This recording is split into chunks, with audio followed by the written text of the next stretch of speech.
Hi everyone, நம்ம இன்னைக்கு பார்க்க போற sum example 7.6.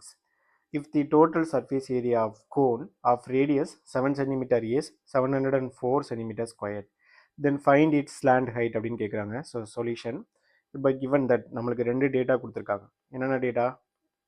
ரேடியஸ் அப்படிங்கிறப்போ ஆர் ஈக்குவல் டு 7 சென்டிமீட்டர்னும் அண்டு டிஎஸ்ஏ ஆஃப் கோன் கொடுத்துருக்காங்க. ஸோ இப்போ TSA of cone equal to எவ்வளவு? 704 சென்டிமீட்டர் ஸ்கொயர். இப்போ given that அந்த டேட்டாவில் டிஎஸ்ஏ ஆஃப் கோன் அப்படிங்கிறப்போ எவ்வளோ இருக்குது? TSA of cone equal to 704 centimetre square. we know that TSA of cone அப்படிங்கிறப்போ formula pi R into L plus R equal to 704 centimetre square அப்படிங்கிறது தான் answer.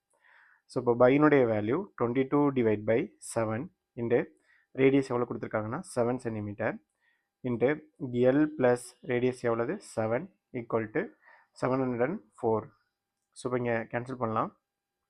7 cancel ஆயிரும்.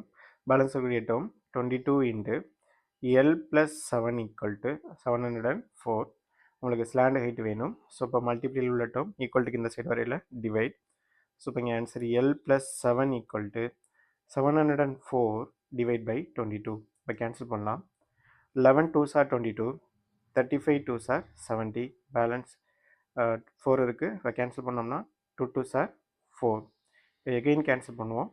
111 is 11, 3 11s are 33, balance 2, 2 11s are 22. Balance உள்ள term L plus 7 equal to 32. So இப்போ L equal to 32 plus 7 equal டுக்கு இந்த side வரையில் -7. So இப்போ L equal to 32லேருந்து ஒரு 7 போயிடுச்சுன்னா பேலன்ஸ் 25 சென்டிமீட்டர். இப்போ நம்மளுக்கு கொஷின் வந்து என்னென்னா ஸ்லாண்ட் ஹைட் அப்படின்னு கேட்டிருந்தாங்க. Therefore slant height equal to answer எவ்வளோன்னு சொல்லிடலாம், 25 சென்டிமீட்டர்.